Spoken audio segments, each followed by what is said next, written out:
안녕하십니까. 국무원 9급 해설 강의 강세진입니다. 자, 전반적으로 어떤 문제가 출제되었는지 보고 그 다음에 해설을 들어갈 거니 차근차근 확인해 보시면 좋을 것 같아요. 자, 먼저 일단 글자 수는 되게 중요해요. 왜냐면 얼만큼 읽었는가 라고 봤을 때 기조 전환이랑 약간 비교해 드릴게요. 현재 기조 전환에 맞추어서 예비 문제 1, 2, 그 다음 해당 국가직 시험, 지방직 시험 이후에 이제 국무원 시험이 치러졌는데, 이제 문제수가 25문제고 페이지도 6페이지 정도지만 실상 글자 수는 훨씬 적어요. 왜냐면 이제 단답형 있는 문제가 많다 보니까 그런 일이 벌어졌다는 걸 꼭 알고 계셔야 되고, 다음에 있는 상황. 문제의 스타일을 봤을 때 문법, 어문규정, 문학 등 기존에 있었던 문제운 그대로 따온 게 많아요. 그래서 아마 여러분이 기출문제를 잘 충실히 열심히 연습을 하셨다면 이번에 문제가 어렵다? 이쪽보다는 그래도 할만했다. 이쪽이 훨씬 더 가까울 거라 생각을 합니다. 다만 이제 시간의 문제이긴 한데 이게 25분이 거의 최대치거든요. 정말 이것보다 좀 더 짧게 걸린다라면 한 17분에서 20분 사이에도 가능하지 않았을까 싶을 정도로 단답형 문제가 많았고 약간의 변화라고 느낀다면 역시나 독서의 변화예요. 왜냐면 독서가 지문이 계속 길어지는 경향이 있고 문제를 물었을 때 페이크 어디다 두느냐 이걸 좀 잘 만든 문제가 이번에는 꽤 있었어요. 그래서 그런 점을 좀 고려하시면 좋겠고 문학은 부담이 좀 줄었다라는 거 하나와 어문규정은 역시나 빡셉니다. 그래서 이런 것들 경향을 좀 보시라고 제가 이런 국무원 9급 문제 분석 이렇게 한 번 더 설명드릴게요. 자, 먼저 문법 같은 경우는 이번에는 의문론이 일단 없어요. 그 대신에 이제 형태론 중에서 문제가 제일 어렵다고 하는 품사의 통행이 나왔지만 기존 기출, 예를 들어서 뭐 국가직 9급, 지방직 9급 이 기존에 있던 문제를 풀 줄 안다면 무리 없이 풀 수 있었다. 그 다음 통사로는 이쪽은 계속 확장하는 과정이거든요. 그래서 처음 문제가 딱 서술어 자릿수였는데 일단 기본적인 문제를 물었고 사동사, 사동문도 고난도로 넘어가지 못하고 기본적인 거에서 끝났어요. 그러나 역시나 문법은 할 줄 모른다면 어려운 문제로 바뀌어요. 근데 이거에 비해서 이제 어문규정 비중이 훨씬 더 높은 이유가 얘는 파트가 좀 여러 개가 있고 특히나 제가 지금 노란색으로 체크해 놓은 부분은 문제가 어려운 쪽에 속하지 절대 쉽지는 않거든요. 그래서 사회시옷을 얼마나 알고 있는가, 표준어 얼마나 알고 있는가 거의 관건이라 그래서 수업 시간에 계속 그거를 리뷰해 드린 거예요. 왜냐면 어문규정을 리뷰하는 게 제 몫이고 여러분은 외우는 게 몫이고 제가 또 문제를 가지고 와서 여러분은 경험치를 높이고 또 이걸 또 가서 잘 해오시고 그래서 어쨌든 간에 저랑 이제 호흡을 맞춰주신 여러분들이 잘 봐줘왔다니까 전 너무너무 행복하네요. 그리고 하나의 변화 하나 더 말씀드린다면 외래어가 없어요. 진짜 너무 좋아요. 제가 외래어는 거의 비판하는 입장이에요. 강사지만 이유는 왜 묻는지 모르겠어요, 여전히. 그래서 그 외래어 표기법에 대해서는 일단 암기가 없이 이제 들어갔다라는 점, 부담이 좀 적다. 그리고 여기 보시면 이제 현대시, 현대소설 고전수필인데, 분량의 문제인가 고전소설에 빠지고 대신 독서가 좀 강화됐어요. 그러다 보니까 뭐 설명 문단에서 인문사회도 물론인데 추론의 과학제재 나왔거든요. 근데 과학은 한번 경험이 없으신 분은 일단 과학 읽는 거 되게 어려워하세요. 그래서 아마 여러분이 힘들어했다면 6번에 있는 과학 제재 정도가 아닐까 생각이 듭니다. 자, 다음에 있는 화법에 대한 이야기 드릴게요. 직접 화행이랑 간접 화행은 이전에 한번 기출이 됐던 적이 있어요. 근데 이쪽에는 문제는 보기를 다 줬기 때문에 틀릴 수가 없었다라고 말씀드릴 거고 대신에 장문은 안 그래요. 문장 고치기 문제는 특히나 어려운데 공문서가 들어왔단 말이에요. 근데 이 공문서에 있는 내용이 제가 항상 공문서에 어떤 언급을 해드리냐면 이게 연수 자료로 있습니다. 그러니까 그 자료에 있는 거 꼭 보셔야 돼요. 거기는 내용이 일부분이 들어가 있어요. 그래서 아마도 공문서에 관련되어 있는 거 자료 해석을 좀 하시지 않아야 될까, 해야 되지 않을까 이렇게 생각이 들고 접속부사 삽입은 기존에도 있었고 지금도 여전히 하나의 맥락으로 자리 잡고 있는 문제 유형에 속해요. 그 다음 어휘는 사자성어는 다행히도 음독이 되어서 나왔었고요. 바꿔쓰기는 공문서랑 약간 좀 결합한 감이 없잖아 있어서 좀 신조에 맞추어서 문제를 좀 출제를 하려고 노력하지 않았는가 이렇게 생각이 듭니다. 그래서 앞으로 이제 차근차근 해설강을 들으시면서 문제를 이제 기존이랑 약간 달라진 점이 있거든요. 그래서 독서는 들고 가야 되고요. 군무원을 내년에 제대로 준비하실 분이 이걸 듣고 있다면 국문법은 좀 제대로 하지 않으셔야 되지 않을까, 해야 된다 이 말씀을 좀 더 강조드릴게요. 자, 먼저 1번 문법부터 들어가도록 하겠습니다. 자, 서술어는 그 의미적 특성에 따라 각기 다른 수의 성분을 요구한다. 자릿수에 따라 한 자리, 두 자리, 세 자리 등으로 나뉜다. 서술어의 자릿수가 모두 채워지지 않으면 문장 불완전하다라고 하면서 이렇게 4개를 줬어요. 근데 이 4문장이 굉장히 간단한 문제예요. 왜냐면 내린다, 뭐가 내리냐, 눈이 내린다 이렇게 맥락 하나. 목적어가 있으면 무조건 2자리예요. 그 다음에 해당 어른이 되다 아니다 보호를 개념을 갖고 있는 것도 무조건 2자리예요. 그리고 이거는 개념 이론을 어느 정도 아는 친구들은 바로 문제에 들어올 수밖에 없죠. 대신에 이쪽에 눈이 변한다는 비로라는 필수적 부사어가 필요하므로 2자리다 보니 한 자리, 2자리, 2자리, 2자리에 맞춰서 본다면 1, 2, 2여야 되는데 오로지 한 자리 서술어라고 적혀 있으니까 말이 안 돼서 모순되어 있으니까 정답은 2번 이렇게 할 수가 있어요. 근데 여러분이 보시다시피 이게 너무나 매력적인 문제라고 느끼는 게 서술어 자릿수는 지금 독해를 해야 되거든요. 그러다 보니까 독해할 수 있는 시간이 일단 확보가 되어 있어야 되고요.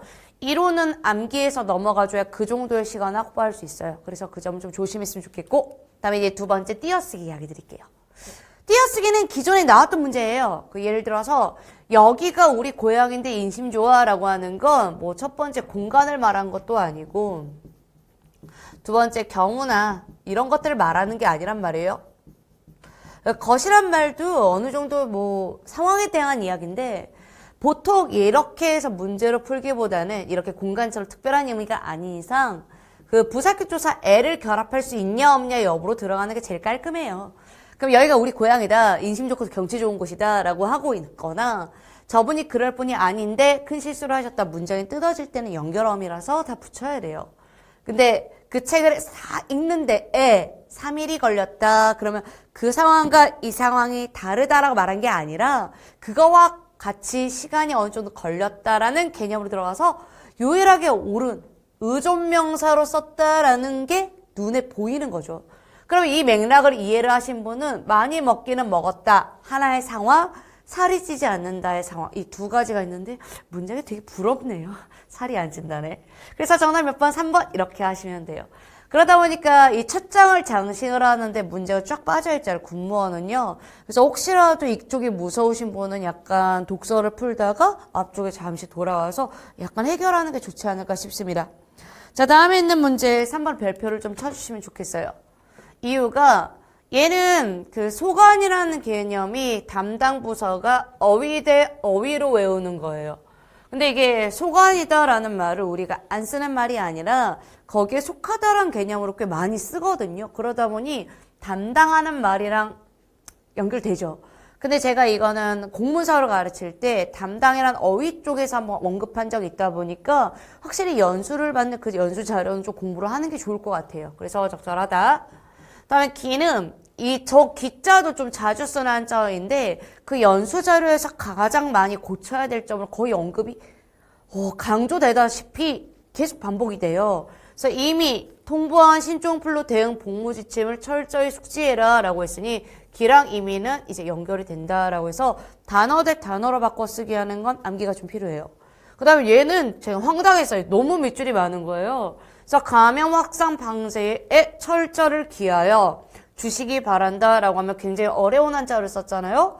근데 이 말이랑 이제 맥락이 같은지 확인하셔야 돼요. 감염 확산 방지를 철저히 해주시기 바란다 그러면 이 방지를 해달라고 부탁하는 거랑 여기 기하여 주의를 주라는 말이랑 맥락이 같단 말이에요.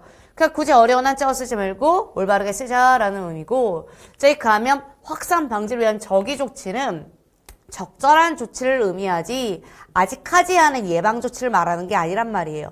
근데 이게 소거가 돼서 정답을 2번을 고르냐 아니면 난 저기를 안다는 별개 문제라고 생각을 하는 게 저 저기라는 한자가 우리는 많이 안 써요. 그래서 1번에 있는 한자, 2번에 있는 한자, 3번, 4번 모두 다 공부를 할 때 단어를 바꿀 수 있다. 이걸 좀 염두에 두어야 되지 않을까 싶습니다. 자, 이번엔 4번으로 갈게요. 높임, 동그라미. 다른 모자를 보여드리죠 이랬어요. 그러면 이거는 적절성이 틀린 게 하나가 있네요. 빨리 읽어야 되겠는데요. 그러면 누구에게 보여드리다 했을 때 주다의 높임말, 모시다는 대리다의 높임말, 객체 높임법이죠. 그 다음에 오랜만에 뵙다도 보다의 높임말이잖아요. 근데 여쭈다는 분명히 묻다의 높임말이 맞는데 이게 높이는 대상물이 있는 것과 군무원은 문장을 되게 갖춰 적어주지 않아요. 그래서 여러분이 최대한 상황을 해석을 해서 손님께 또는 할아버지께 보여드리다라는 대상이 있는 것. 그 다음에 여기는 할머니를 뵙게래다 했을 때 대상을 높은 산을 그냥 지정을 해놓고 상상해서 문제를 풀으셔야 여기에 재개라고 했을 때 나를 낮춰야 되니 여쭈어가 아니라 물어보세요로 바꿔줄 수가 있어요. 그러다 보니까 이거는 문제의 포인트가 정확히 나오는 문제 유형이다. 이렇게 말씀드릴게요. 자, 다음에 있는 내용으로 넘어가도록 하죠. 자, 이번에 또 문법이에요. 그래서 제가 제 제자도 마찬가지로 군무원을 시험을 치고 갔으니까 물어보죠. 어떻게 잘 쳤니? 했더니 문제가 어렵지 않았다라고는 이야기를 해줬어요. 근데 어렵지 않았다는 어느 정도 알고 있기 때문에 가능하다. 항상 제가 이걸 조언을 해드리거든요. 어렵다, 어렵지 않다는 지식으로 아냐, 모르냐의 문제예요. 지금 얘는 사동이란 나무로 하여금 어떤 동작을 하게 하는 것. 동사나 형용사의 사동의 전미사, 이익의 우추를 붙어서 이루어진 타동사이다 라고 했을 때 여기에 힌트가 다 있어요. 그러면 뭐가 필요해요? 타동사는 목적어가 필요해요. 그럼 우측을 보시면 나사를 돌리다, 아이를 울리다 그래서 목적어가 튀어나오는데 이번은 고기는이라고 해서 목적어를 숨겼어요. 그러니까 우리는 목적어를 상상해야 돼요. 고기를 익히다 이렇게. 그 다음에 여기는 눈들이 쌓이다 라고 해서 주어만 확인해므로 이 세 가지만 무엇을 사동문의 적절한 예시로. 근데 얘 혼자 그렇지 않으므로 문제 발문 잘 읽어서 정답 1번 하셔야 되는 문제예요. 그러다 보니까 제가 가르칠 때 그 능력치를 갖고 가라라고 조언을 드린 이유가 가서 풀어야 되거든요. 근데 저기는 정보로는 거의 못 풀어요. 왜냐면 문제를 푸는 방식을 외워서 체화를 시켜서 보내야 되거든요. 자, 우리 6번 같은 경우는 문제가 너무 쉽게 나왔어요.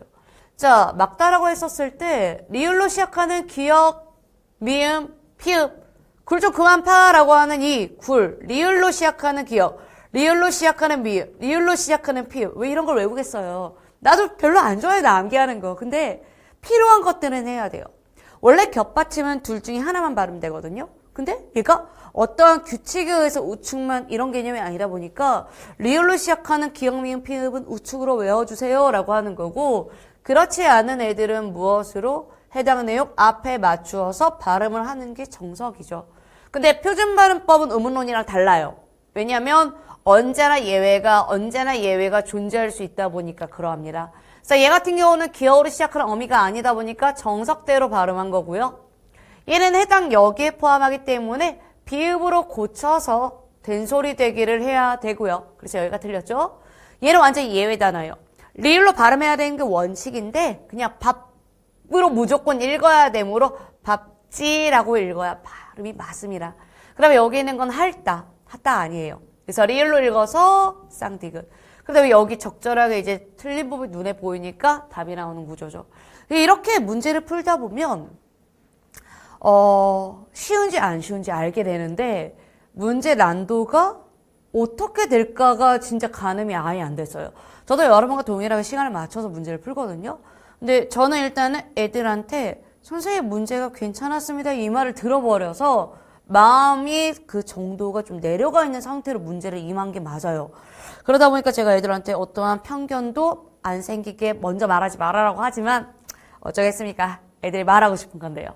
자, 그러면 이번엔 7번인데 되게 운이 좋게 얘는 제가 서울시에 있는 쪽이나 뭐 이런 국회직 이쪽에서 좀 작품을 좀 몇 번 보여준 애예요. 그다음에 얘가 사자성어와 가장 잘 어울리는 시조라서 이게 정말 어렵지 않게 이렇게 문제를 냈더라고요. 근데 음독이 있었어요. 이거 정말 다른 문제거든요.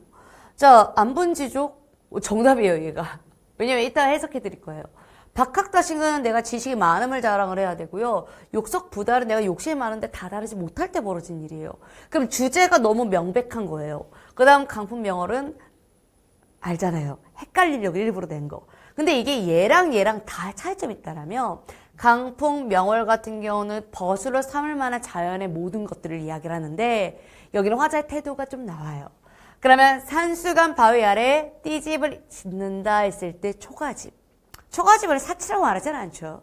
그다음에 물론 남들이 비웃는다 하더라도 어리고 어리석은 그 뜻은 내 분수다 했을 때 자기 만족을 드러내는 구절이 있어줘야 안분지족으로 이야기를 하는 거예요. 내가 가난한 게 내 분수다, 내가 만족한다라는 말을 안 했는데 누가 감히 그걸 말할 수 있겠어요. 그러니까 얘는 주제의식이 되게 투철해요. 자, 보리밥 풋나물도 굉장히 소박한 음식이거든요. 그래서 알맞게 먹은 후에 바위 끝 물가에 실컷 놀겠다 했을 때 굉장히 소박한 놀이까지 즐기고 있고, 그 다음에 연합은 일 했을 때 세속의 일은 부럽지 않다라면서 자기 위안까지 해요. 그러면 이렇게나 명백한 주제를 갖고 있는 시인데 감히 이 강풍명으로 하기가 좀 어려운 거죠. 그러다 보니 정답 몇 번? 1번 이렇게 결정됩니다. 자, 다음에 있는 문제는 동일하게 또 문법이네요. 품사의 통용 동그라미. 자, 명사, 대명사, 수사, 조사, 동사, 형사, 관형사, 부사, 감탄사. 왜 등이 있을까 난 싶었거든요. 왜냐면 자, 하나, 둘, 셋, 넷, 다여, 일곱, 여덟, 9개 말해놓고 왜 등이냐고요. 구품사인데. 그래서 가끔 문장 볼 때마다 이럴 때가 있지만 뭐 어쩌겠습니까. 편하게 이제 쓰다 보니까 벌어진 일인데요. 자, 각 부류에 해당하는 단어들의 문법적 성질이 뭐 일정하대요. 근데 이걸 아무것도 모르는 사람이 받아들일 수 있을까요? 삐삐 안 된다고 봐요. 네, 그런데 이들 단어 가운데 하나 이상의 문법적 성질을 가지고 있는데 이를 품사의 통용이라고 하는데 정말 도움이 아예 안 되는 정보예요. 품사의 통용이란 건 품사를 알고 있다가 전제로 깔려요. 그래서 제가 학생들한테 구품사가 참 어렵다. 어떤 게 어렵냐? 품사의 기능을 가지고 문제를 풀 때가 많다. 근데 여러분이 막 처음 공부를 하시면 막 명사 외워요. 막 잘임명사, 뭐 고유명사, 의존명사, 쌀쌀사 외워요. 근데 외워서 이제 그게 들어가는 게 있는가 하면 문제를 풀 줄 아는 요령도 필요한 것들이 있는 거예요. 그러면 제가 이거 봤을 때 진짜 놀란 게 하나 있어요. 원래 품사의 통용은 한 개 한 개에서 줄이 하나, 두 개, 그게 최대인데 얘는 줄이 네 개인 거예요. 그래서 고민을 했죠. 이렇게 풀어야 돼? 이렇게 풀어야 돼? 이렇게 딱 넓게 봤더니 여기는 수사가 있고 여기를 문제 많이 풀면 관형사라는 이야기를 하거든요. 왜냐면 숫자와 관련된 건 품사가 두 개 중에 하나예요. 하나는 격조사가 결합되어 있으면 수사예요. 그게 그렇지 않고 꾸며준다라고 하면 관형사이다. 이렇게 문제를 아예 풀죠. 그래서 그걸 기존에 좀 많이 연습한 친구들은 뭐 다른 거 볼 필요 없이 품사의 통용 이해가 너무 명백하게 튀어나와요. 그래서 이 의도가 도대체 뭐지 봤더니 뛰다 걷다 정말 쉬웠거든요. 단어가 활용도가 약간의 차이가 있을 뿐 그냥 품사는 동사로 동일해요. 그 다음에 만큼을 봤더니 얘가 붙어야 된단 말이에요. 품사의 통용이면. 근데 다 띄워져 있어요. 그래서 죄다 의존 명사인 겁니다. 품사의 통용이라 말할 수가 없어요. 그 다음에 푸르다 하였다는 색깔과 관련되어 있는 무엇을 형용사로 결정되어 있죠. 그래서 1번부터 8번까지 그 문법적인 이야기로 계속 나와 있는데 난도는 좀 있다. 하지만 연습하면 충분히 가져갈 수 있다. 이렇게 말씀드릴 거고 저도 한 7회 정도 군무원 특강을 계속 할 때마다 뭘 느끼냐면 늘어요. 문법은 늡니다. 그리고 알고 있는 학생은 훨씬 더 빨리 늘어요. 자, 다음에 있는 9번으로 가도록 하죠. 별표 치시기 바랍니다. 짧고 강합니다. 자, 갈게요. 늦은 저녁 때 오는 눈발, 눈발, 눈발, 눈발. 그래서 말집 호롱불 밑에 붐빈대요. 그래서 되게 운치가 있는 거예요. 여기가 저 그림 좀 잘 그리거든요. 말집이죠. 그 다음에 여기 호롱불이 이렇게 있으면 여기에 막 눈이 내리는 게 보이는 거예요. 그런 장면인 거예요. 그래서 말집 호롱불 밑에 붐비다. 그래서 약간 그 밤이니까 색채 대비가 되게 뚜렷한 눈발이 휘날리는 장면이 딱 그려져요. 근데 이제 두 번째는 눈발은 조랑말 말고 밑에 붐비다 이렇게 적혀 있다 보니 요 밑에도 한 번 더 나오죠. 그 다음에 눈발은 염을 써는 소리에 붐비다 해서 그 말집에서 벌어질 이야기들 다 하고 있어요. 그 다음에 그 늦은 저녁 때 오는 눈발은 변두리 빈터만 다니며 붐비다 했을 때 그 캄캄한 가운데서 이 화자가 되게 조용하고 아늑한 공간에 있구나라고 느껴진 거예요. 그러면 이거는 너무나 묘사가 뚜렷한데 문제가 적절하지 않은 거다 보니까 되게 조심히 풀어야 돼요. 왜냐면 시는 정말 뚜렷하면 기준이 정해져 있고요. 적절한 쪽이 훨씬 쉬운 문제예요. 적절하지 않으면 내 생각이 아닌 자의적인 해석이 좀 필요할 때가 있다 보니까 이런 중의적인 건 함부로 판단할 수가 없어요. 그럼 이제 두 번째 토속적 자료가 있을 때만 조랑만 말고 여물 이런 거는 시골에서 확인할 수 있는 거다 보니까 확인하는 거지 절대 시골이니까 편견을 갖고 쓰는 게 아니란 말이에요. 어휘의 쓰임, 도시에 어울리지 않는 이런 단어도 구별은 해야 돼요. 공장에서만 쓰는 단어가 따로 있잖아요.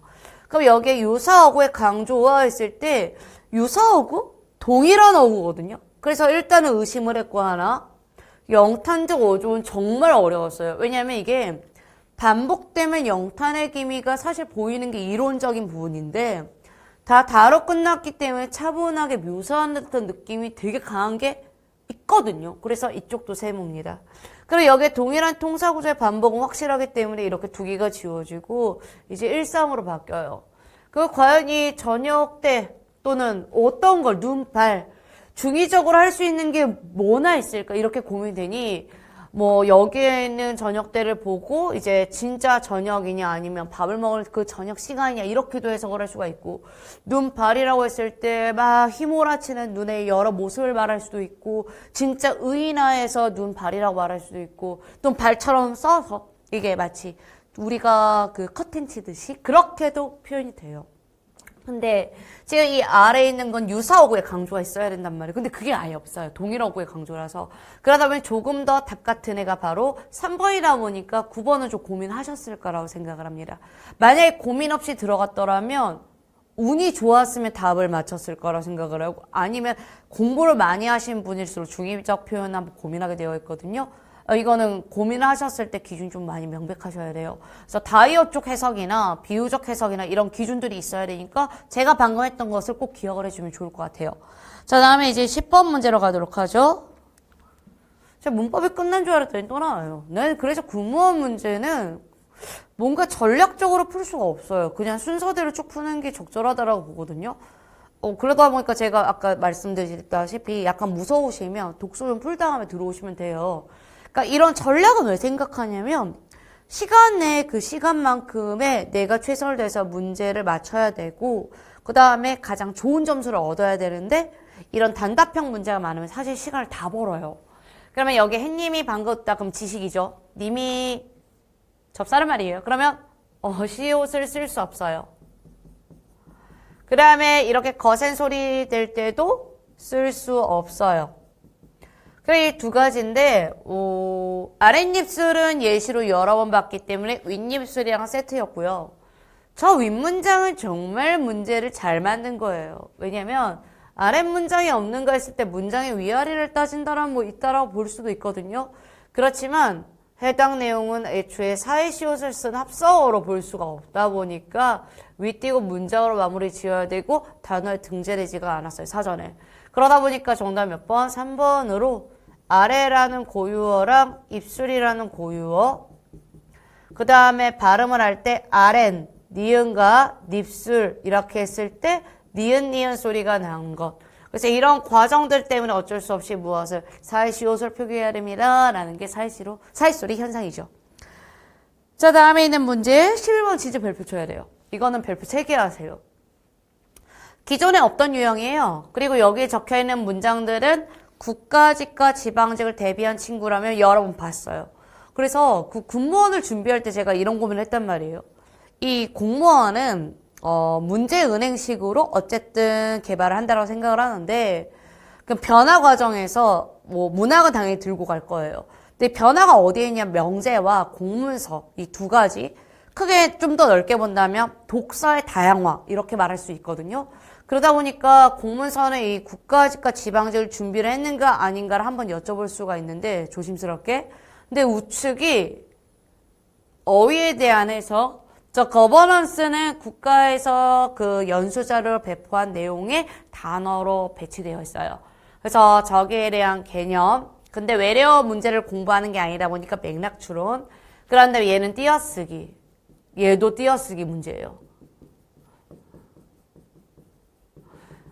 띄어쓰기는 문법적 요소거든요. 그래서 되게 고민돼요. 왜냐면 공문서는 문법이에요. 얘가 맥락으로 읽을 수 있는 게 한계가 있어요. 그러다 보니 단어 어휘 수준이냐 그러면 이건 어휘를 해야 되죠. 주술 호응 쪽이냐 그러면 문장 논해를 해야 되죠. 통사론.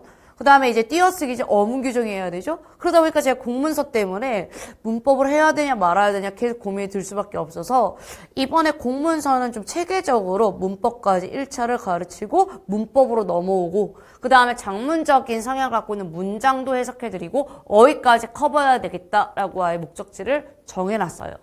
그럼 얘 같은 경우에 귀사는 모르겠으니 일단 세모 쳐야 되고요. 구인과 구직자 간은 사이라는 개념으로 치환이 되면 무조건 띄어야 돼요. 그래서 올바르게 잘 고쳤어요. 근데 이 아래 만남의 장을 마련하고 취업 알선해준다고 했잖아요. 이 문장을 제가 연수자료에서 분명 한번 봤거든요. 왜냐면 구직자의 채용 기회라고 들었을 때 이게 틀렸나? 이렇게 생각 들었다가 바뀌어져 있는 거 보고 아 기회가 채용 기회가 아니지. 채용은 이제 거기 고용주들이 말을 할 때 채용이라는 이야기를 쓰는 거 우리는 취업을 해야 되는 거 아닙니까? 구직자가 된다면. 그러니까 이게 어휘의 수준의 맥락에서 잘 확인됐는가? 주체를 확인했는가? 좀 다른 문제였어요. 그래 거버넌스는 그 지역의 우수한 청년 인재들의 외부 유출을 일단 막고 나가버리면 안 되잖아요. 그럼 나가서 다시 살아버리고 다시 돌아오지 못하는데 그래서 고용 거버넌스 구축을 위해 그러면 협치 같이 잘 가는 그럼으로써 취업 박람회 개최 시 지역 기업 홍보관을 운영하고자 합니다. 라고 해서 적절성이 되게 높은 거예요. 그래서 얘 혼자 띄어쓰기가 잘못됐다 보니까 얘가 맞아서 적절하지 않은 거라 정답은 1번 이렇게 결정됩니다. 공문서 원래 공문서 형식이 있는데 이렇게 아무것도 없이 공문서 준 게 진짜 특이했거든요. 근데 이런 성향이 7급은 조금 더 강해요. 그래서 여러분이 9급과 7급이 예전에는 비슷했어요. 조금 더 어려운 수준에 있는 어문 규정을 묻는다. 이러면 이제 7급 쪽. 조금 쉽다라고 하면 9급 쪽 이랬는데 사실 그 모든 공부를 하는 데는 비슷비슷하다 이런 말은 해요. 왜냐면 양이 달라지는 건 아니거든요. 그러면 12번 문제는 그냥 표준어 문제였거든요. 근데 이게 기존에 너무 많이 물어봤던 것 중에 하나라서 이것은 별표 치고 이거 편집 제가 확인을 못했네요. 기울기가 살짝 있으니 똑바로 하시면 돼요. 자, 디귿은 아니에요 했을 때 이 에요를 쓰는 게 중요한 거예요. 왜냐면 자, 이다에 에요를 결합을 해서 얘가 줄면 예요가 돼요. 이것이 어울리냐 안 어울리냐 이거의 차이예요. 그러면 우리가 서술격 주사 2단은 어디에 붙죠? 체언에 붙죠. 그런 차이를 어느 정도 알고 있느냐의 문제라 디귿은 아니라는 체언이 아니란 말이에요. 그래서 아니에요가 하나의 세트로 페이크 문제로 잘 등장해요. 그러면 적절한 걸 고르라고 했으니까 문제 발문 다시 보고 디귿과 디귿은 맞으니 다 지우고 진행을 하면 되겠습니다. 그러면 이제 철수라는 단어가 있고 무엇의 준말인 뭐가 있고 그 다음에 것이에요 했을 때 것의 구어체예요. 저건. 그러다 보니까 받침이 지워진 거 이렇게 나와요. 그 여기에 받침이 없기 때문에 이에요를 다 붙여야 되거든요. 그러다 보니 예요는 맞아요. 근데 뭐예요 할 때 애가 아니고 거예요 할 때 애가 아니다 보니 이쪽에 있는 거 다 지워지고 예로 맞추어서 정답은 기억디가 있는 1번 동그라미 이렇게 나와요. 이게 받침이 있고 없고의 큰 차이인가라고 해서 제가 예전에 문제를 꽤 기출을 많이 분석을 했거든요. 왜냐면 강의 시간을 줄이고 싶은 게 저의 어쨌든 목표예요. 그냥 강의가 너무 많아버리면 복습할 시간이 적고 복습은 강의로 하는 게 아니란 말이에요. 공부는 강의로 한다가 아니라 공부는 자기 주도가 중요하단 말이죠. 자기 머릿속에 넣어야 되기 때문에. 그래서 이쪽에 있는 문제 중에 페이크를 좀 봤더니 쌍둥이, 이로 끝난 단어. 그래서 진짜 별 단어 많이 본 것 같아. 호랑이 이런 단어들을 진짜 조심해야 돼. 왜? 쌍둥이에서 끊어야 되지만 이걸 못 끊어서 잘못 착각해서 틀릴 경우가 있었거든요. 자, 그러면 이번엔 13번. 여러분은 아마 이 작품명이 없을 거예요. 왜냐면 원래 작품명을 줘야 되지 않나요? 나도 이게 참 충격적인 게 공무원은 작품명을 안 줄 때가 있어요. 그러니까 이게 지식으로 풀면 안 되나 싶을 정도로 왜지? 라고 느껴진단 말이에요. 그래서 이게 글로 들어갔어요. 다음 날은 좀 늦게 개울가로 나왔다. 이날은 소녀가 있을 때 초점의 대상이 소녀예요. 자, 세수를 하고 앉아있대. 어머, 너무 귀엽다. 세수하고 있대. 분홍 스웨트 소매를 이렇게 걷어 올린 팔, 목덜미를 보고 있어, 누군가가. 그 다음에 한참 세수를 하고 나더니 이번에 물속을 빤히 막 이렇게 들여다봐. 얼굴이라도 비춰보는 것이래. 누군가의 추측도 나와. 갑자기 막 물을 움켜대. 고기 새끼라도 지나가는데 이렇게 하나 봐. 소년은 소년이 개울뚝에 앉아있는 걸 아는지 모르는지 그럼 소녀의 시선에서 소년을 보고 있죠. 그냥 날쌔게 물만 막 움켜대. 그러나 번번이 엉탕이야. 그래도 재미는 양 막 자꾸 물을 움켜. 어제처럼 개울을 건넌 사람이 있어야 자리를 비킬 모양에 다 있을 때 소년이 소녀를 관찰하고 있죠. 근데 이게 되게 무서운 게 1번 선지를 별표를 쳐주시면 좋겠고요. 2번, 3번은 이 장황한 문자가 틀려요. 이 짧고 간결한 문장을 쓰고 있기 때문에 굉장히 길고 뭔가 호흡이 부족하고 이런 식의 장황한 게 아니란 말이에요. 다음에 서술의 시점이 소녀의 입장에 고정되어 있다 했을 때 시점의 개념은 좀 별개예요. 초점과 시점이 다른 말이거든요. 시점이 소녀라 그러면 걔의 입장에서 이제 봐야 되기 때문에 1인칭적인 개념이 나와야 되므로 나가 나와야 되는 거죠. 그러니까 얘는 아예 논점에서 어긋나는 개념. 그래서 1과 4가 남아요. 근데 여기 전반적으로는 소년이 아니라 누구에 맞춰져 있죠? 소녀에 맞춰져 있어서 혹시라도 그런 걸 예비하기 위해서 일부러 뺐나라고 생각이 드는 게 우리나라의 관찰자 시점을 갖고 있는 작품이 사실 별로 없어요. 왜냐하면 관찰자는 이렇게 관찰해서 벌어진 일이거든요. 3인칭 관찰자가. 그러면 작품에 있는 애들의 어디를 가져오냐에 따라 누가 무엇을 보는지 초점 대상이 좀 달라질 때가 있어요. 그래서 혹시라도 사람이 잘못 읽으면 안 되다 보니 일부러 읽게끔 만든 게 아닌가. 그럼으로써 얘가 소년이 아니란 걸 잡아내고 작가 관찰자 시점을 한 번 더 강조한 게 아닌가 싶은 그런 내용이었어요. 그래서 13번은 어쨌든 간에 저 분홍 스웨터가 정말 엄청난 힌트였단 말이에요. 그래서 제가 문제를 풀 때 배경 지식이 너무 많이 작용된 거라 이거는 실력적으로 문제를 풀었다 말다의 문제가 아니라 너무나 유명한 작품, 이미 기출도 여러 번 됨. 근데 거기에서 시점을 묻는 건 별개이기 때문에 혹시라도 시점이 부족한 친구들은 시점 공부를 하는 걸 무조건 추천드릴 거예요. 시점을 공부하면 실력이 늡니다. 자, 다음에 있는 문제로 넘어가도록 하죠. 얘는 아무것도 몰라도 할 수 있어요. 화자의 의도가 직접적으로 표현된 건 직접 화행. 창문 열어. 끝. 화자의 의도가 간접 화행. 다시 말해 직접 명령을 안 쓰면 돼. 너무 덥지 않니? 더워. 이러면 대화 불가능. 그때 눈치 빠른 친구가 더워? 에어컨 타. 이러면 뭡니까? 명령적 어조로 바뀐단 말이에요. 그래서 창문이 닫혀 있어서 더울 때 이제 이거는 창문을 열어주네요. 그럼으로써 이제 간접인 거거든요. 그러면 당연히 대화를 읽을 때 뭘 봐야 돼요? 이게 간접인지 아닌지는 이 남편의 반응, 어머니의 반응, 친구 B의 반응, 그 다음에 학생 B의 반응 같이 읽어야 돼요. 형아도 새로 사왔어. 이러면 이제 의사소통 불가능. 야, 내가 가라 끼워줄게. 그러면 부탁한 적이 아니죠. 명령을 내린 적이 없다고요. 그러니까 이건 간접 반응. 밤늦 기까지 공부했더니 배가 너무 고파요. 자, 이럴 수도 있잖아요. 근데 대화가 밥 차려놨어. 얼른 먹어 했을 때 의도에 딱 맞췄죠. 직접 밥을 차리려고 한 적은 없지만 원하는 걸 얻었잖아요. 자, 여기서 너희 집 어떻게 가? 300번 버스를 타고 두 정거장만 가. 완벽한 질문과 답. 그러니까 이게 바로 직접. 촉이 다 부러져. 쓸 연필이 없어. 그래서 옆에 있는 애가 이러면 이제 대화 불가능한데. 야, 내 연필 빌려줄게. 너무 멋있지 않니? 지가 연필을 쓰고 있는데 너 써. 연애의 그 핵심이지. 자, 어쨌든 다 간접이고 유일하게 딱 하나만 직접이기 때문에 정답은 3번으로 결정됩니다.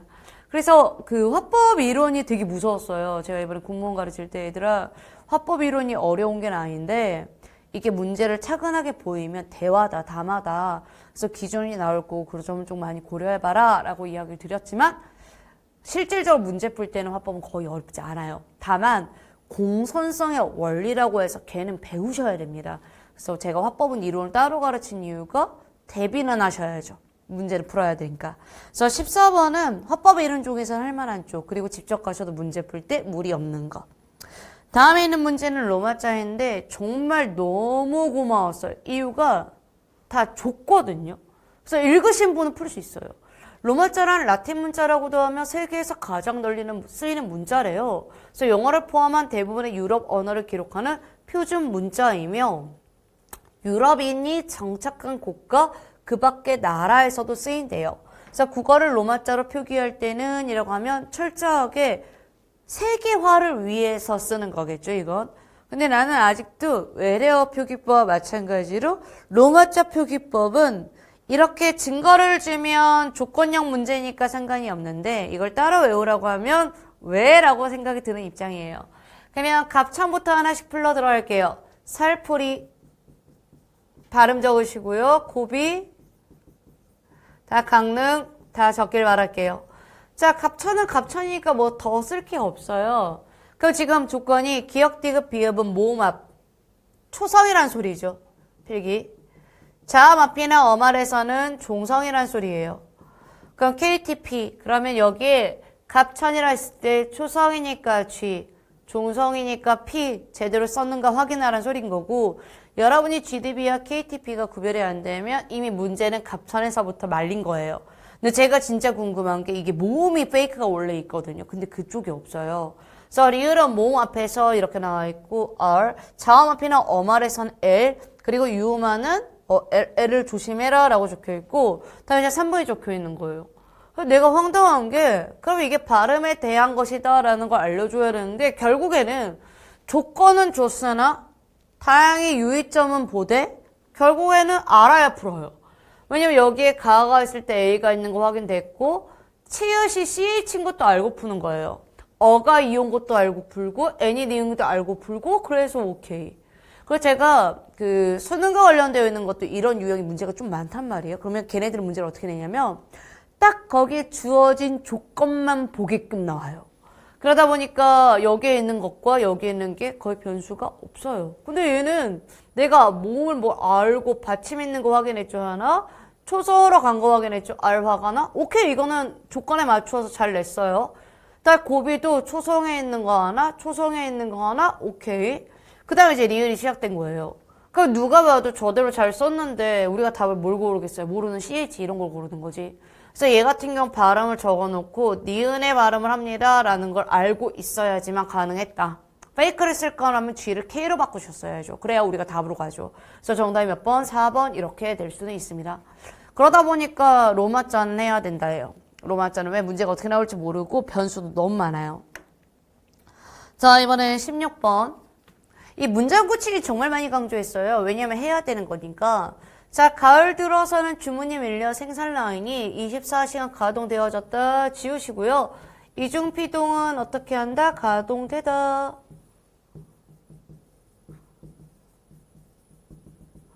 굳이 이 되다에 어지다를 결합을 해서 이중피동 만들 필요가 없어요. 그래서 이중피동 쓰지 마세요라는 기본적인 문제 유형이에요.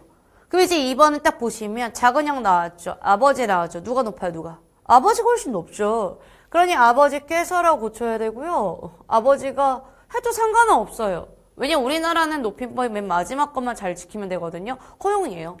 그래서 께서를 괜찮아요. 가서 돼요. 근데 주차장으로 빨리 오시려면 오는 애가 높인 거잖아요. 지금 아버지가 말씀을 드셨는데. 그래서 오라고 하시오. 오라고 하시오. 이렇게 고치셔야 돼요. 오는 애가 높을 수는 없어요. 자, 선생님께서는 연구실에 계신다 이런 맞는데 책이 많이 계신다는 얘를 높일 수가 없거든요. 계시다는 사람한테 높이는 거라서. 그러다 보니까 최대한 간접 높임법에 맞추어서 있으시다로 바꾼 거죠. 그러다 보니까 이렇게 틀린 거 3개가 나와줘야 생각해 보니까 지금 대구도 정말 덥겠다라는 추측까지 가능해서 정답은 4번 이렇게 나옵니다. 자, 그러면 이번엔 17번부터는 이제 독서에 대한 개념을 좀 잡아야 될 것 같아요. 근데 제가 이 문제가 독서인 줄 알았더니 읽고 나니까 제가 알고 있는 무슨 작품? 적으세요. 참화설인 거예요. 와, 이게 진짜 없으니까 모르겠어요. 그래서 내가 나올 때 이미 의심은 했는데 이거 완전 주제 찾기거든요.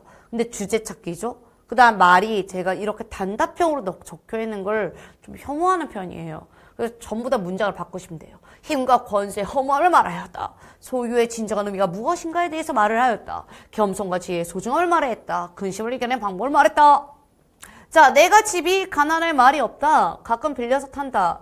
여의고 둔화의 걸음이 느린 말이면 이 지문을 알고 있는 친구는 바로 여기서 대비 들어가요.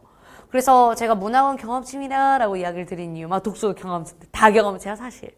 많이 풀수록 잘 알아요. 자, 그러면 비록 급한 일이 있어도 채찍질을 못해. 원래 여의고 둔에서 채찍하면 픽 쓰러지면 물어줘야 될 거 아니야. 자, 구렁을 만나면 내려서 걸어가 막 이러면서 조심조심하고 넘어질 것 같이 여기다가 개울이나 구렁을 만나면 내려서 걸어가야 되므로 얘를 빌린 걸 후회한 거예요. 그런데 이제 대비 화제가 바뀌었잖아요. 발이 높고 귀가 날카로우니 일단은 묘사, 잘 달리는 말, 그러면 대비되죠. 올라타면 사람이 좀 이렇게 의기양양해지고 뭐 마음대로 막 찍찍질해갖고 막 고삐를 막 놓으면 막 언덕과 돌짝에 막 평지처럼 보일 만큼 막 장쾌하 막 달리나 봐요. 스포츠카를 막 200으로 막 달리는 느낌이겠지? 그러나 어떤 때에는 위태로워. 이제 큰일 났네요. 떨어지는 근심을 면치 못한대. 아니 얘 뭐 이렇게 고민이 많아? 이래시면 이제 주제를 못 푸는 거예요. 지금 주제 포인트가 빌렸다 하나, 그 다음에 대비됐다, 그래 둘 다 걱정이다. 자, 사람의 마음이 옮아가고 바뀌는 것이 이와 같을까 했을 때 여러분이 주의해야 되는 건 수필은 내가 찾는 게 아니라 수필은 얘가 말해줘야 돼요. 그러니까 수필은 주제가 얘가 말해주는 걸 찾아야 된다는 소리고 중심 내용 찾기랑 똑같아요. 자, 남의 물건을 빌려서 하루아침에 대비하는 것도 이와 같는데 하물며 참으로 자기가 가지고 있는 것이랴 이거라고 소유. 자, 그러나 사람이 가지고 있는 것이 어느 것이나 빌리지 아닌 것은 없다. 다 빌렸다는 의미겠죠. 그럼 소유에 대한 개념이 조금 더 관점이 달라지겠네요. 별표. 자, 임금은 백성으로부터 힘을 빌려서 높고 부귀한 자리를 가졌고 정말 철학적인 내용이에요. 맞는 말이거든요. 신하는 임금으로부터 권세를 빌려서 은총과 귀환을 하기 때문에 신하들은 도덕적이어야 되는 거예요. 왜? 언제나 그걸로 좌지우지할 수 있는 권력을 갖고 있기 때문에. 자, 아들은 아비로부터, 지연의 지아비로부터, 종은 상전으로부터 힘과 권세를 빌려서 다 가지고 있는 것이고 그 빌린 바가 또한 깊고 많아서 대개는 자기 소유로 하고 끝내 발생할 줄 모르고 있으니 여기 부분이 두 번째로 형광펜 체크해야 될 부분이에요.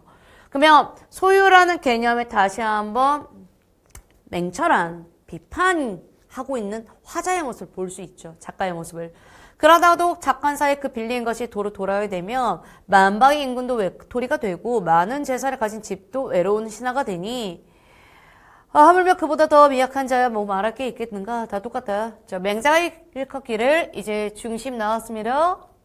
자, 남의 것을 오랫동안 빌려 쓰고 있으면서 돌려주지 아니한다면 어찌 그것이 자기의 소유가 아닌 줄 알겠는가? 자, 내가 여기에 느낀 바가 있어서 참아서를 썼다라고 하는 게 바로 이 작품이에요. 자, 1번에 힘과 권세가 허무하단 말을 하고 있는 게 아니에요. 이거 너무 극단적으로 갔죠. 그럼 소유란 게 무엇인가에 대한 철학적 논점이었고요. 겸손과 지혜를 가져라는 말은 애초에 이런 태도를 이야기를 해야 돼요. 그 다음에 4번에 근심을 이겨내는 방법이라면 내가 소유를 했다. 이걸 어떻게 이겨낼까? 이런 고민이 나와야 되죠. 이런 게 아예 아니었어요. 그러다 보니까 속으로 정확도가 문제를 풀게 되어 있고 제가 제일 존경하는 학생들이 문제를 풀 때도 항상 존경한다 표현을 쓰거든요. 바로 글의 주제를 캐치한 친구들 정말 날카로워요. 근데 저도 이런 주제, 중심 내용 나왔을 때는 글쓴이의 의도는 항상 고민을 하지만 적절하지 않은 것부터 먼저 고르는 습관이 있어서 정확도를 높여서 문제를 풀어주면 좋을 것 같아요. 자, 다음에 18번. 이것도 별표 치시기 바랍니다. 자, 이유는 이렇게 다가 있고 어떤 후반부처럼 이렇게 중복되어 있으면 학생들이 1, 2번에서 답을 많이 찍으세요. 근데 이거 내용 읽으셔야 되거든요. 절대 찍지 마세요. 찍어서 답이 나오는 게 아니라 내용을 읽어서 거기에 대한 조합으로 문제를 푸는 거예요. 먼저 해당 내용은 1문 단위 있기 때문에 뭐 언제든지 접속 부사가 나올 수 있으므로 쓸데없으니 선지의 나와 다를 중심으로 읽자 이렇게 생각하시면 되겠어요. 자, 그러면 주제를 읽으러 갑시다. 고대 동아시아 사회에서는 문자는 통치수단. 굉장히 중요한 말이네요. 문자는 통치수단. 자, 문자를 만드는 행위는 새로운 국가 질서의 창조다. 문자는 황제의 명령을 담은 매개체니까 위에서 아래로 내려오는 하다라는 내용을 전달하기 위해서 필요한 애겠네요. 그러다 보니 문자를 통해 황제의 명령이 변방까지 전해져야겠죠. 왜? 글로 남기고 문자는 읽을 수 있게끔 만들면 어디든지.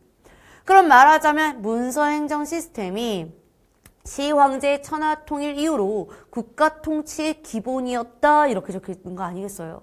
그래서 문자 기반 행정 체계가 동아시아 여러 국가로 퍼져 있을 때 이거 잡으셨어야 돼요. 그러니까 이게 여러 국가의 내용인지 아니면 우리나라만 말하는 건지 이거 당연한 거거든요. 왜? 우리나라 사람이니까요. 그래서 여러 국가라 나왔길래 이게 범위가 동아시아에서 끝나는 게 맞나 보다라고 해서 확장하면서 읽었어요. 그럼 우리나라 나왔을 때가 어느 포인트인가를 좀 다 봐야 되는 거고요. 그럼 이제 가를 제외하고 이제 다 나에 좀 맞춰야 되겠죠. 자, 문자에는 권위가 필요하다 이 말로 시작해요. 얘는 세종도 이에 따라 있을 때 우리나라의 왕이 나왔고요. 기본 원리인 상형이나 고전의 모방이라는 논리를 부각하였을 것이다 했을 때 추측. 그러면 여러분이 읽어야 되는 건 뭡니까? 자, 한자의 기본 원리라고 했을 때 문자를 제작하는 원리 하나를 확인했고 고전의 모방이라고 했을 때 두 번째 걸 확인했어요. 근데 이 두 가지 철저하게 분석한다가 아니라 지금 문자의 권위까지는 언급이 됐거든요. 근데 문제를 제작하는 과정에 뭐가 필요한가는 이제 처음 이야기를 한 거예요. 그러면 한자의 상형과 한글의 상형은 자형이 사물의 형상을 본떴다는 점에 공통점이 있다.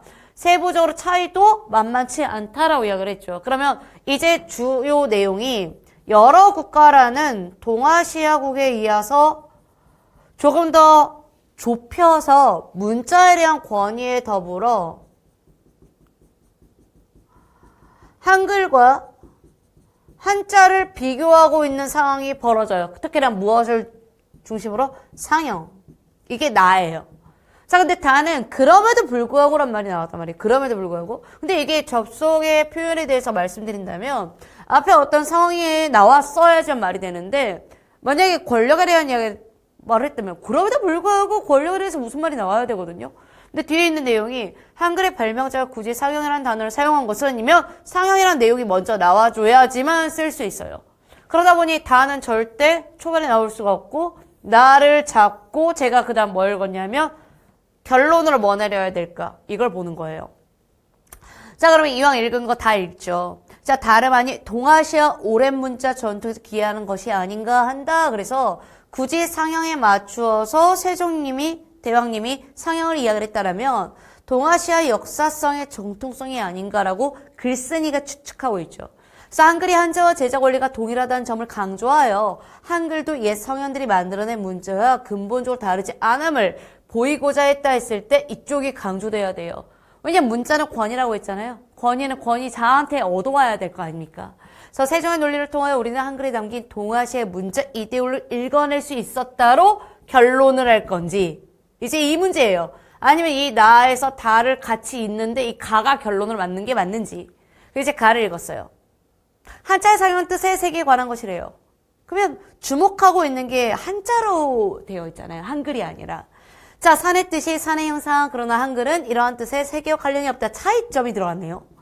기억은 그 소리의 실체가 고꾸라진 모습으로 시각화되었고 그러니 한글의 상형이랑 한자성과 달라서 굳이 한글을 상형자라고 할 이유는 없었을 것인데 그럼에도 불구하고 왜 상형이냐 이렇게 나오잖아요. 그러면 이제 가와 다의 연결이 이렇게 절대적이니 제가 항상 검토하는 거. 실수할까봐 한 번 더 절대적인 거 확인하고 난 다음에 정답 4번 이렇게 하는 겁니다.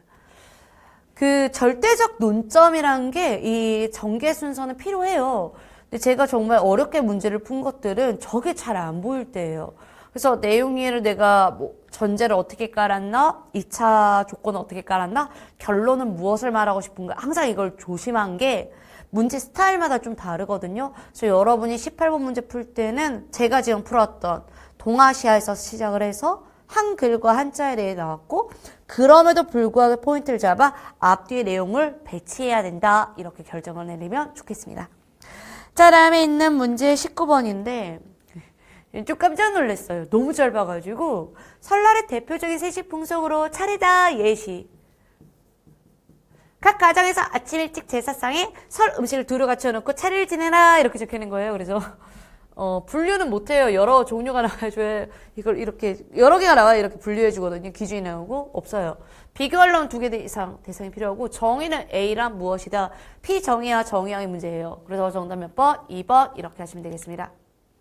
다음에 얘 진짜 문제 잘 만들었어요.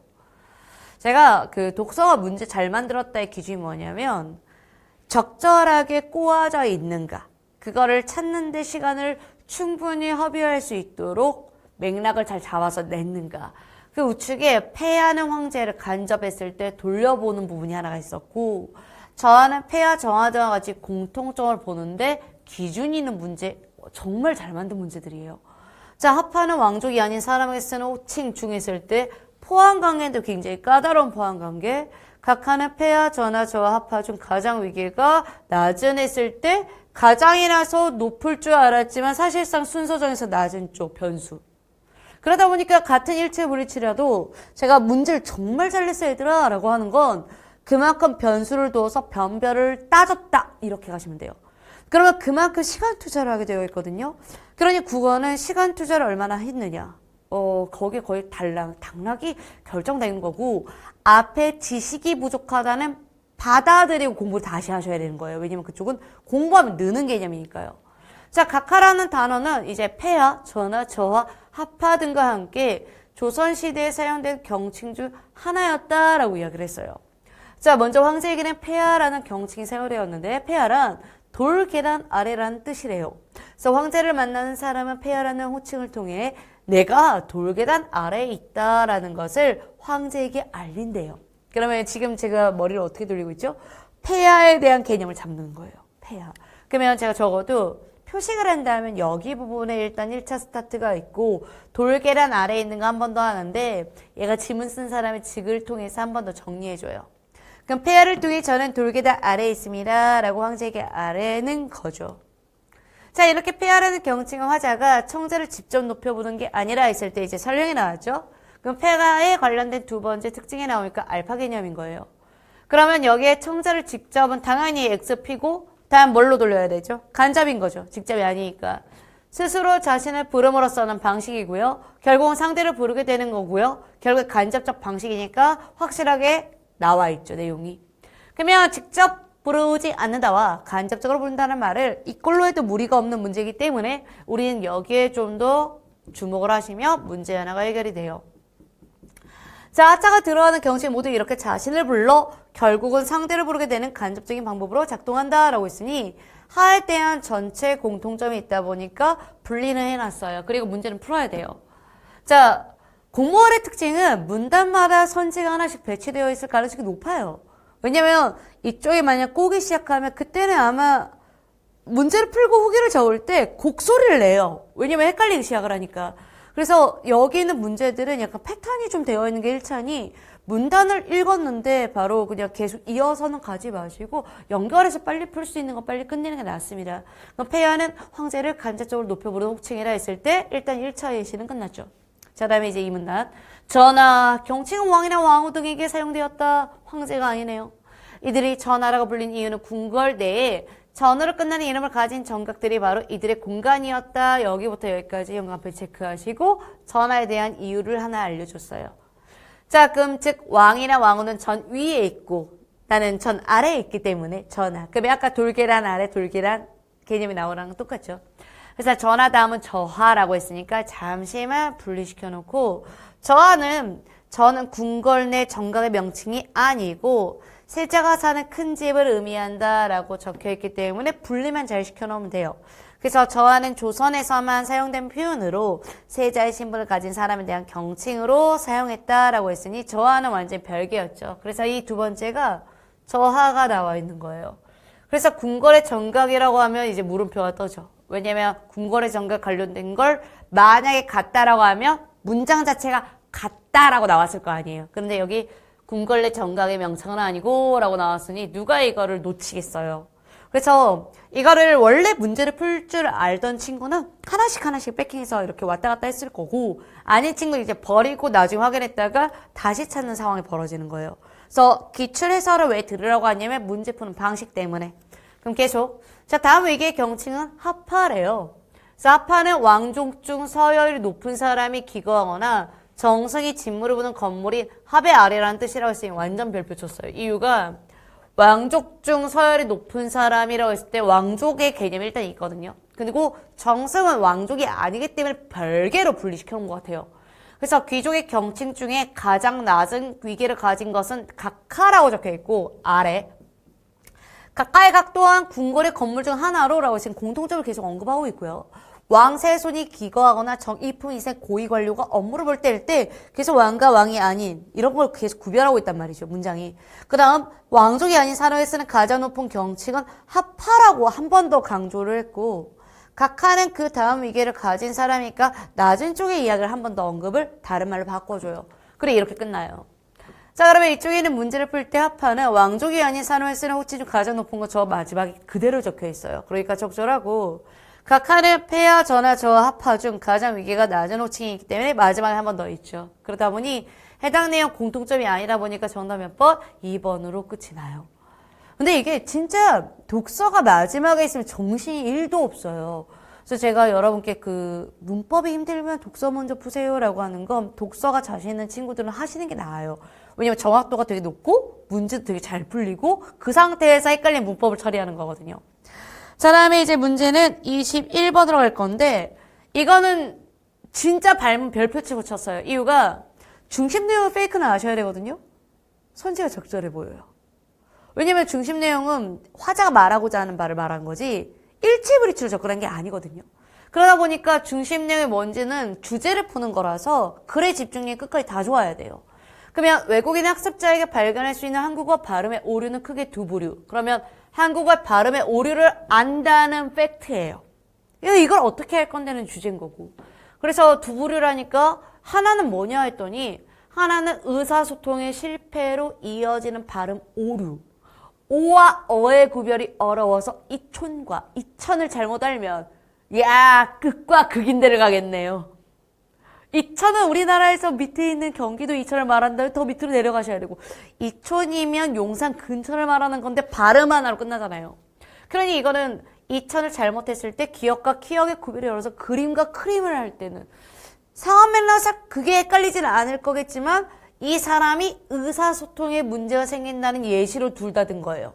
그러면 하나는 발음의 교육에 의사소통에 문제가 생긴다 이렇게 해서 하나를 잡으셨어야 됐고 두 번째 우리가 오류 혹은 정확하지 않은 발음이라 생각한 것 중에는 무슨 말인지 알 수는 있지만 이거 형광펜 체크하고 뭐라고 써야 되죠? 의사소통이 된 거잖아요. 그럼 뭔데요? 외국의 특유의 발음 C. 정말 멋있어. 나도 그 C 발음을 C가 아니라 C로 하고 싶거든. 근데 지금 잠깐 들었지만 약간 욕 같았지. 그런 느낌이 한국어예요. 그리고 영어의 C 발음과 한국어 C 발음이 그러한 예고 제가 그 일본어 중에 쯔 발음을 꽤 오랫동안 썼거든요. 그래서 그 쯔 발음은 되게 잘하는 편이에요. 그 혀를 살짝 밀착하듯이 하는 그런 발음.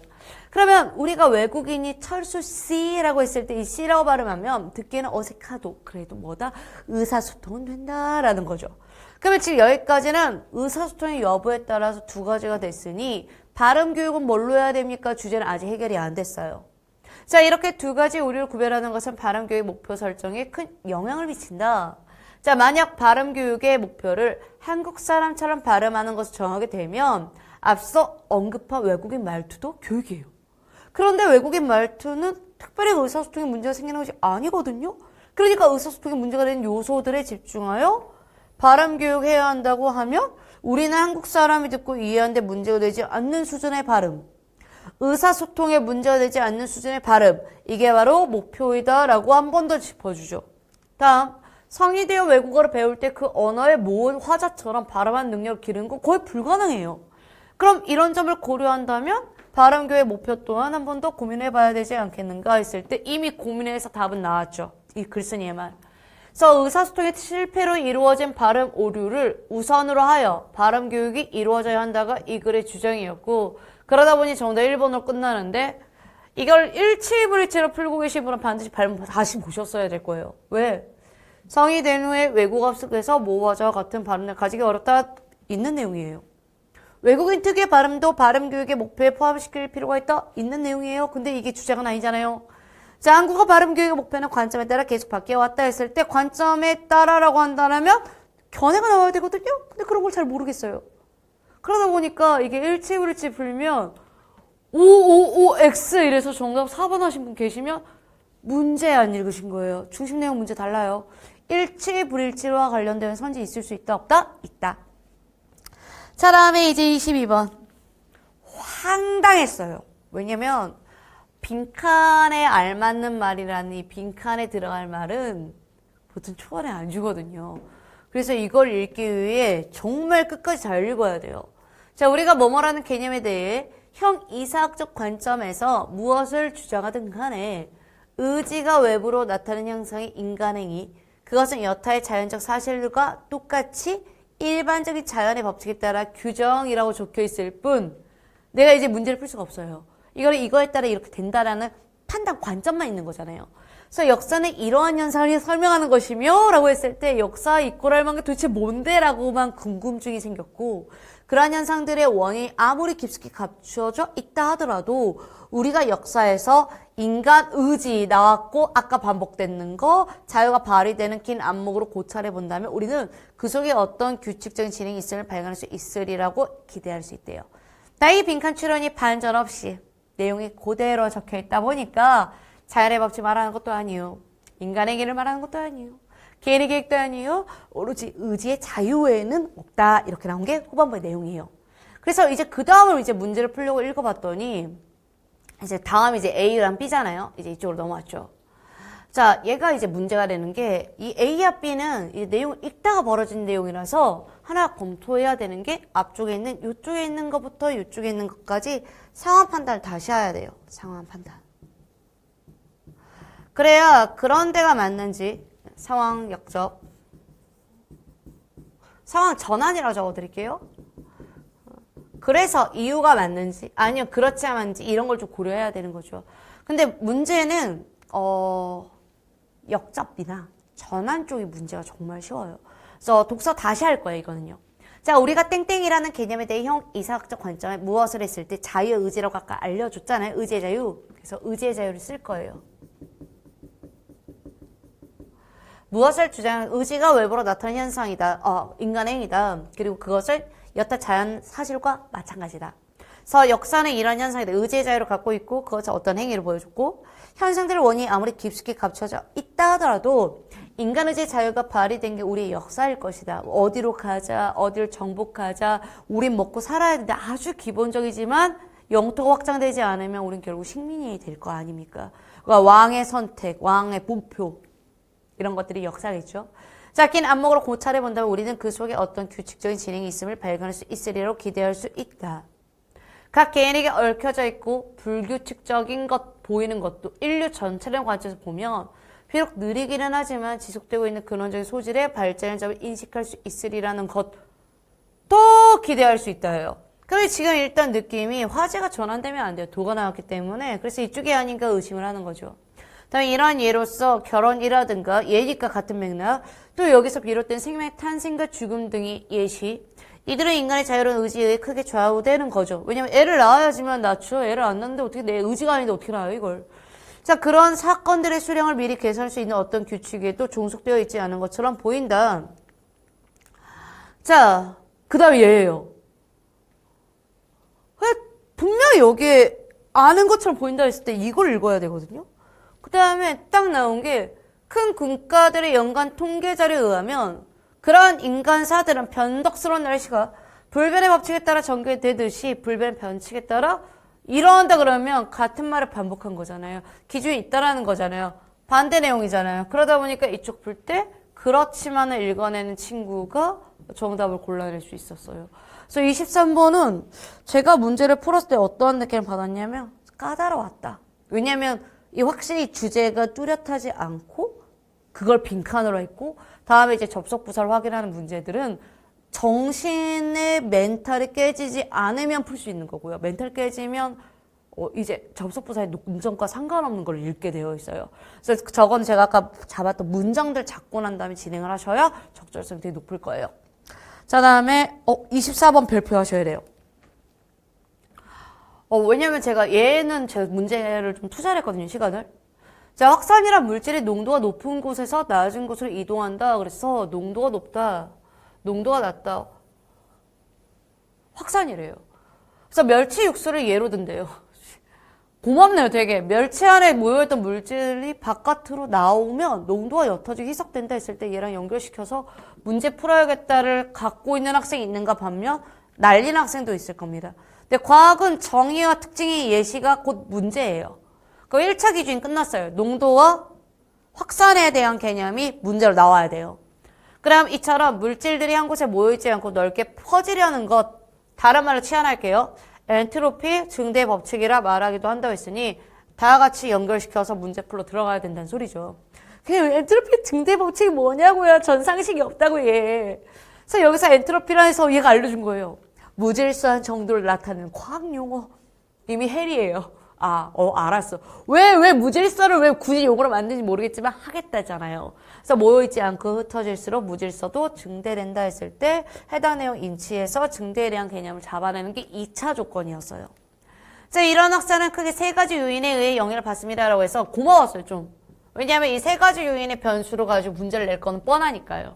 그럼 첫 번째, 물질이 이동하려면 뭐가 필요하다? 현재 열이고, 에너지가 필요한데 조리할 때 가해지는 열이 이러한 에너지의 공급원이라고 했으니까 열에 대한 기능성이 하나 문제가 나와야 되고, 두 번째, 요인은 확산된 물질의 크기라고 했는데 그 크기가 작으면 작을수록 했을 때 확산이 훨씬 수월하니까 큰 거랑 대비되겠죠.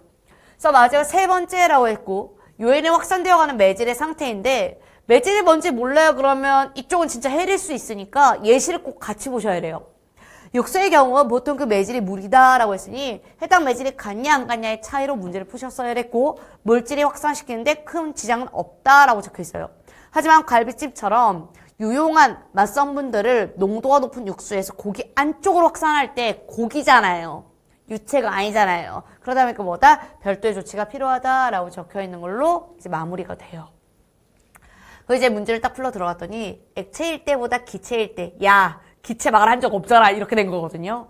근데 우리가 엔트로피가 증가되었을 때 어떤 조건이 있냐면 무질서한 정도와 넓게 퍼져질 수 있다라는 게 그런 차이들이 있더라고요. 그래서 이거는 여러분들이 해당 액체와 기체 차이라는 과학적 상식을 가지고 문제를 풀러 들어가셔서 오케이가 나와야 돼요. 그래서 그런 상식의 범위가 어디까지냐라고 했을 때는 고교 과정의 기초일 거예요, 아마. 라고 전 보는 게 어쨌든 공무원도 고등학교까지는 마무리를 짓고 난 다음에 시험을 칠 수 있게 되어 있는 거잖아요. 그다음에 이번에 멸치 육수 내는 것보다 사실 사골 육수 내는데 시간이 오래 걸리는 이유는 매질의 상태라고 했을 때 매질의 상태가 뭐냐 이거예요. 나 진짜 얘네들이 육수를 낼 때 사골을 넣어서 육수를 내는 거고 멸치를 내서 육수를 내는 거 모르면 문제 어떻게 풀라고 이걸 주는 거예요? 라고 난 생각이 들거든요. 이건 난 사골 육수를 내본 적이 없다고요. 그래서 나는 이쪽이 세모였어요. 왜냐면 매질이 상태가 대비했을 때 뭐였어요? 이거 고체와 물의 차이였잖아요. 액체. 그런데 액체였단 말이에요.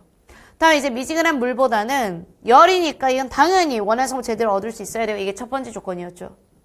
그 다음에 저분자에 냈을 때 저분자 동그라미, 고분자 동그라미 이거 어떻게 푸냐고요. 거분자 저분자에 맞춰서 크기에 대한 개념인데 그래서 이것이 이것보다 빨리 확산되어 있을 때 작을수록 확산이 수월하게 일어난다 조건에 맞춰서 문제를 풀었어야 적절하다 이렇게 나와요. 그러다 보니까 여기에는 유일하게 매질의 상태가 다르지 않으므로 정답 몇 번? 2번 이렇게 나온다는 문제죠. 근데 저는 검토를 했냐라고 물어본다면 항상 과학 지문의 예시를 적절하게 잘 읽어야 된다가 몸에 좀 익혀져 있어요. 그래서 제가 과학 지문은 훈련하고 가셔야 됩니다 라고 말하는 게 원리, 예시 이렇게 푸는 문제거든요. 근데 이 원리에서 이해도 안 되는데 예시에서 이해도 안 될 때가 있는데 아주 촉이 좋은 친구는 똑같지 않은 예시야 이러면서 푸신 분도 계세요. 그래서 제가 어쨌든 가르칠 때 여러분의 능력치가 달라요. 잘할 수 있습니다 라고 말하는 건 그런 이유가 있다 이렇게 생각해 주시면 돼요. 자, 이제 마지막 문제 들어가도록 합시다.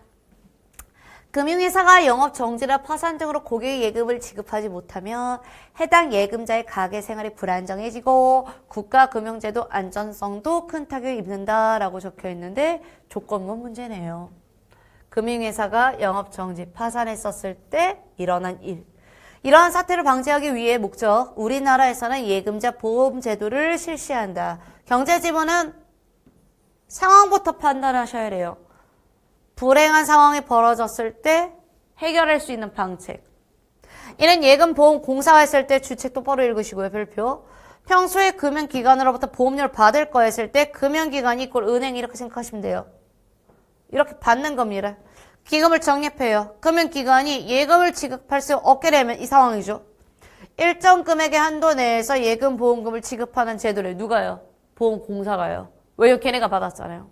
그러면 우리가 여기 있는 주체를 확인할 때 이 금융기관이 지급할 수 없는데 누가 할 수 있느냐? 이거를 궁금해하면 문제풀이 기법을 알고 있는 거고요. 싹 읽어버리고 이제 나중에 주체 누구야 이렇게 헷갈리시면 이 경제 쪽 지문을 분석할 때 그 기반이 없다라는 표현을 써요. 그런 거 확인. 1997년 외환위기로 여러 은행이 문을 닫았다 또 상황이에요. 금융시장의 불안감이 커졌다. 정부 발표. 금융시장의 혼란을 막기 위해서 예금자 1인당 2천만 원이던 종전의 보장 한도를 높여 2000년 말까지 예금의 원금 전액을 보장해 주기로 했어요. 와, 그러면 날려버리면 정부가 알아서 주네요. 너무 좋은데? 라고 생각하는 사람이 분명 존재합니다. 세상은 도덕적으로 이루어진 사람이 많기 때문에 일어나는 거지 그렇지 않은 사람도 상상하거든요. 자, 원래 예금자 보호제도가 다수의 소액 예금자를 보호하는 거였거든요. 그래서 부실 금융기관을 선택한 예금자에게도 사실 책임을 물을 수 있겠죠. 왜냐면 이율을 겁나 세게 주니까요. 그래서 차원에서 예금자에게 아니라 일정 금액만 보장하는 건데 전액으로 했으니 이걸 깬 게 맞죠. 이해력. 자, 외환위기에서 벗어난 2001년부터는 1인당 5천만 원. 지금 물가가 올랐기 때문에 1억까지 보장이 가능하다. 이런 말이 나올 정도예요. 그래서 이후 저축은행 부실 사태가 발행되면 저축은행의 보장한도를 낮춰야 한다는 주장이 제기되기도 하였는데 보장한도가 높으면 잘 읽으셔요. 금융기관이 예금자 보호제도에만 의존해버리고 무분별하게 예금을 늘려버려 부실하게 운용해버리고 날려버리면 국가가 보증기관에 맞춰서 줄 거 아닙니까? 그러니까 문제가 생기죠. 그럼 이제 문제를 풀 때 여기 있는 건 선지가 좀 길어요. 그래서 예금자 보험제도란 이유, 금융회사가 여러 이유로 고객 예금을 지급하지 못한다. 같은 상황, 문제 상황.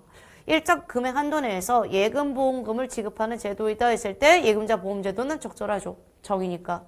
자, 예금자 보험제도의 보장 한도가 높으면 이건 조건이 후반부에 있었어요. 근데 금융기관이 이에 너무 의존해서 했을 때 은행이 부실하게 예금 운용할 수 있다 없다? 있다라고 알려줬기 때문에 내용 그대로 친 거예요. 그래서 원래 경제지문보다는 조금 더 쉽게 낸 게 맞아요. 정의 하나, 문제 상황 하나. 다음에 이제 3번. 예금자 보험제도는 외환위기 이후 금융시장의 불안감이 커지면서 한시적으로 예금 전액을 보장해준 적이 있다도 그대로 적히는 거예요. 그러면 이거는 소거가 다 되니까 정답이 4번에 1은 안 되는데 이것에 의해 제공되는 예금 보험금은 예금자가 예금한 금융회사가 지금 불가능이라고 적혀 있었잖아요. 그러니까 얘는 할 수가 없어야 되는 거죠. 정답 그래서 몇 번? 4번. 이렇게 끝납니다.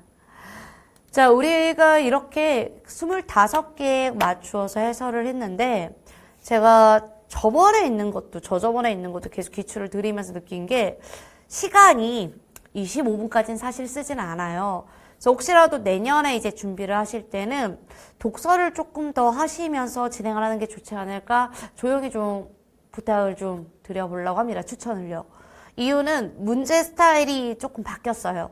그래서 7급에서 물었던 일치성의 문제가 조금 더 높여서 9급에 묻고 있으니까 이런 걸 잘 해주시면 좋은 성적을 받지 않을까 싶습니다. 어쨌든 고생 많으셨고요. 저는 9급뿐만 아니라 이 군무원과 관련된 것을 다 촬영을 하고 있거든요. 그래서 혹시라도 7급이 또 듣고 싶다 그러면 계속 이어서 들어주시면 너무 좋을 것 같습니다. 그럼 저는 이만 인사를 드리겠습니다. 감사합니다.